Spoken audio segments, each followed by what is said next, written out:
Boa noite, queridos. Esse louvor que tocou primeiro eu não conhecia. Não, mas gostei bastante. O Senhor faz o melhor por mim porque Ele é Deus, né? Eu não conhecia esse louvor, muito bonito. E tem muito a ver com a palavra, achei isso interessantíssimo. Abram comigo em Lamentações. Vou pegar um versículo que todo mundo conhece. Lamentações 3, versículo 21.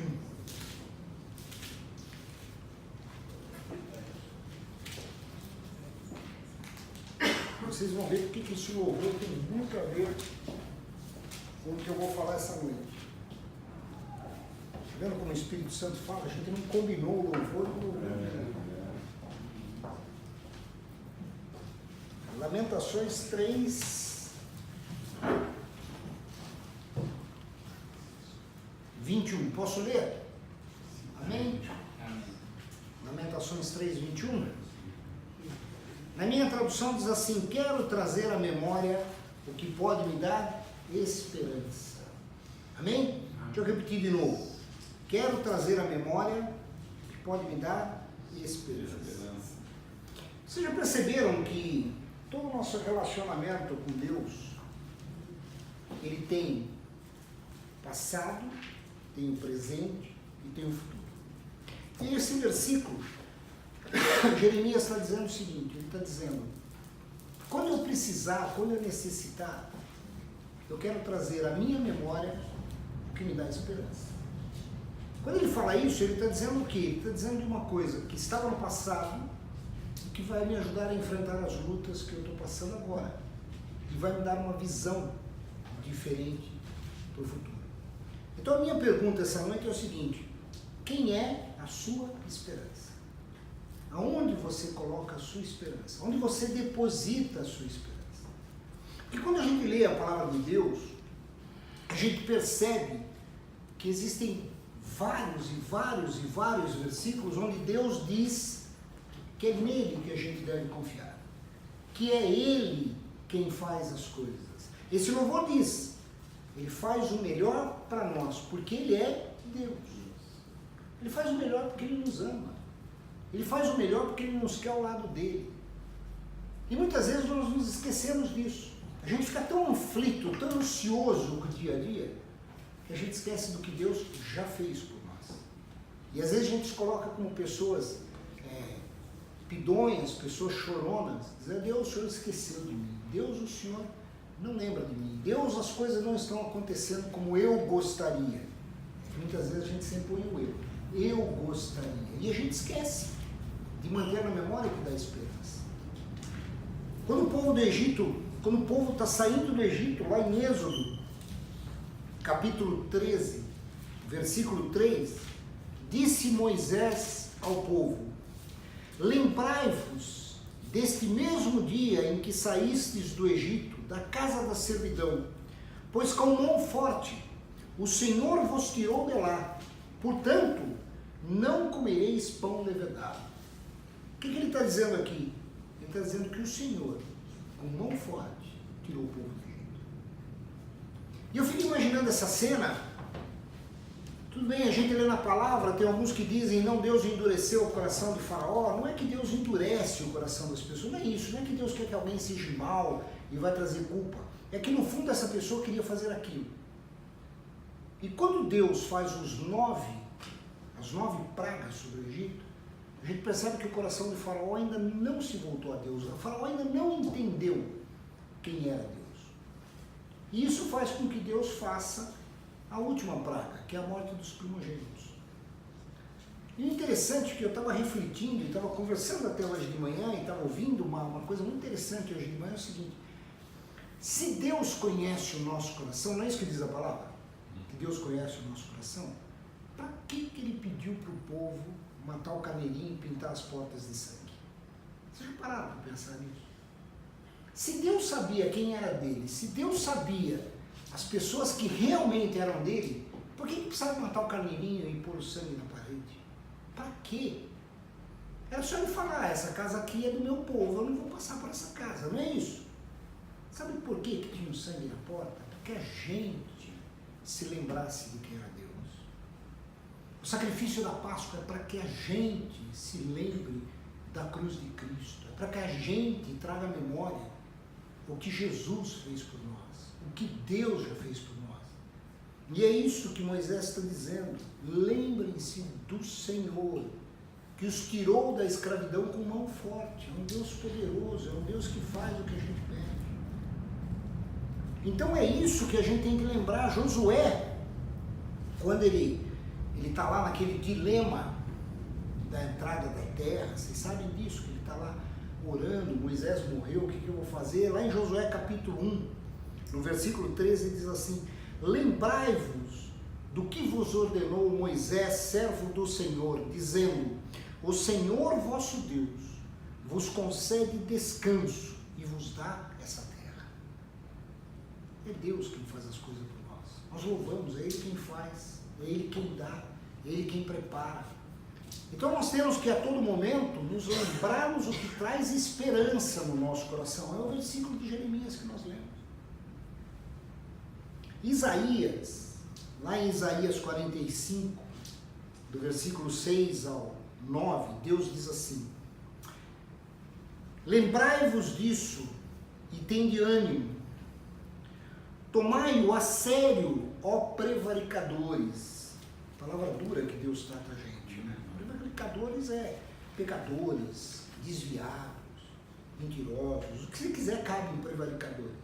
E Deus está dizendo, Ele está dizendo exatamente isso: tende ânimo, tomai a sério, ó prevaricadores, lembrai-vos das coisas passadas na antiguidade, que eu sou Deus e não há outro, eu sou Deus e não há outro semelhante a mim. Deus está dizendo o seguinte: olha, vocês são pecadores, vocês não são merecedores de nada, mas quando vocês tiverem dificuldade, lembrem-se, eu sou Deus, eu posso fazer o que eu quiser. Eu posso livrá-los da situação que for necessária. Eu faço isso por amor, eu não faço isso pedindo nada em troca. Porque eu sou Deus. Então quando a gente olha para esse versículo, quero trazer à memória, porque nós temos alguma coisa no passado. E eu creio que todos nós temos experiências com Deus, nós temos orações atendidas, nós temos milagres realizados. Nós temos livramentos que nós vimos eles acontecerem na nossa frente. Nós temos pessoas pelas quais nós oramos e alguma coisa aconteceu e as pessoas dão testemunho disso. Então nós temos lembrança para nos trazer à memória algumas coisas. E a pergunta é, por que nós não fazemos? Porque muitas vezes nós ficamos no nosso dia a dia, brigando às vezes conosco mesmo e brigando com Deus, porque as coisas não acontecem como a gente quer. Porque a outra parte, se tem uma parte desse versículo, eu acho fantástico esse versículo, fantástico mesmo, porque se ele traz à nossa memória o que está no passado, ele também fala que isso nos traz esperança, e esperança fala de um futuro. Então olha que no único versículo Deus está falando do passado e do futuro. Ele está dizendo, se você trouxer à memória o que eu já fiz por você, você vai ter uma esperança lá na frente, porque você vai lembrar que um dia você passou por problemas, e esses problemas foram resolvidos. E eu te ajudei a passar pelos problemas. E aí quando nós olhamos a questão da esperança, a gente também pode ir para Isaías, para Hebreus. Hebreus tem uma passagem fantástica, lá em Hebreus 6, versículo 18 a 19, que diz assim: para que mediante duas coisas imutáveis, nas quais é impossível que Deus minta, forte alento tenhamos nós, que já corremos para o refúgio, a fim de lançar mão da esperança proposta, a qual temos por âncora da alma, segura e firme, e que penetra além do véu. O autor de Hebreus está dizendo o seguinte: vocês têm uma esperança que é uma âncora para a alma de vocês. Vocês têm uma esperança que não precisa mais ficar olhando para o véu. Vocês lembram disso? Como é que o povo se relacionava com Deus no Antigo Testamento? Existia um véu. E não era um véuzinho, era um véu grosso que não se cortava, não se conseguia cortar aquele véu. E esse véu separava as pessoas da presença de Deus. Só o sacerdote, o sumo sacerdote, uma vez por ano, podia entrar na presença do Senhor. E Hebreus está dizendo o seguinte: olha, agora acabou. Nós temos uma esperança, nós temos alguém que ancora a nossa alma, nós temos alguém ao qual nós podemos orar, nós temos alguém que está ao nosso lado, nós temos alguém que nos ampara, porque o véu foi rasgado. E não tem mais o que nos impeça de entrar na presença de Deus. Então isso nos dá uma esperança impressionante, porque nós temos a esperança que nós temos em quem confiar. Quando nós estivermos sozinhos, naquele momento da nossa vida que a gente fala assim, eu estou só, todo mundo me abandonou. A gente fala isso às vezes, né? Minha esposa, meu marido me abandonou, meus filhos não ligam mais para mim, ninguém parece que liga para mim. Deixa eu dizer uma coisa, tem alguém que ainda nos chama de amigo. Todo mundo pode ter nos abandonado, mas tem um que ainda vai nos chamar de amigo. Ele chama-se Jesus Cristo de Nazaré. Ele nos chama de amigo. E a ele nós podemos recorrer, porque o autor de Hebreus diz, ele é uma âncora, ele te firma, ele te segura, ele sustenta a sua alma. Temos por âncora da alma, dos nossos pensamentos, das nossas aflições, das nossas dores, ele está junto com a gente. Mas agora não tem sentido falar do passado, poxa, Deus fez bastante no passado, e dizer do futuro, porque lá no futuro ele irá fazer, se nós não lembrarmos que nós vivemos no presente. Então quando nós olhamos para esse versículo fala dos 3 tempos da nossa vida. Ele fala do nosso passado, daquilo que Deus fez, fala da esperança que nós temos em Deus e que podemos confiar nessa esperança, porque essa esperança é uma esperança verdadeira, é uma esperança que realmente faz a diferença na nossa vida, se nós falarmos do presente. E o que Deus diz para nós no presente? Lá em Isaías 20, ele diz assim, os mansos terão regozijo sobre regozijo no Senhor, e os pobres entre os homens se alegrarão no Santo de Israel. Isaías está dizendo assim para nós, você está no presente precisando de alegria? Eu tenho alegria para vocês. Vocês estão no presente precisando de alguma coisa, porque vocês estão pobres de alma? Lembra? Não é pobre de alma. Vocês estão com aflição? Eu tenho alegria para vocês. Eu tenho regozijo. Eu tenho a paz que excede todo o entendimento. Queridos, às vezes é difícil a gente falar, né? Eu tenho a paz que excede todo o entendimento. Só que quando Paulo escreveu isso, vocês imaginem que momento da vida Paulo escreveu essa frase, a paz que excede, que Cristo me dá a paz que excede todo o entendimento. Paulo escreve isso depois de ter passado por açoites, por apedrejamentos, ter sido preso, ter sofrido um naufrágio, onde queriam jogar ele para fora do barco. Vocês lembram do naufrágio? E no naufrágio, a hora que a coisa apertou, os romanos falaram, olha, o barco está pesado, com essas ondas violentas, o barco vai virar. Então vamos jogar fora todo o peso extra. Quem são os pesos extras? Os prisioneiros. Joga todo mundo fora. Paulo era um dos prisioneiros. Na hora que eles vão jogar, Paulo diz o seguinte, não joga ninguém fora. Sabe por quê? Porque Deus falou para mim que ele vai salvar todo mundo. E Deus salva. Então, essa é a paz que nós temos, de estar passando por momentos de aflição e podermos ter a certeza que nós temos um Deus. Se nós estivermos na presença dele, nós nos alegraremos nele, independente da situação. E aí sim nós podemos nos lembrar. Veja como fecha. Nós lembramos daquilo que ele já fez por nós, só porque ele é amor, porque ele nos ama. Nós temos a esperança que se ele já fez, ele continuará fazendo. E o próprio Jesus diz isso, né? Jesus, quando ele diz ali, qual o pai, o filho pedindo um pão, dará ele uma pedra.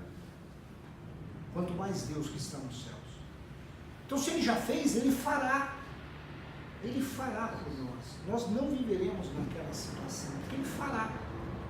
E isso nos dá alegria, não só na esperança do futuro, como no presente. Se ele fará, então eu vou me alegrar agora. Vou ter paz agora. Bom, a situação está apertada. Está apertada mesmo. Mas eu vou caminhar, eu vou continuar andando em frente.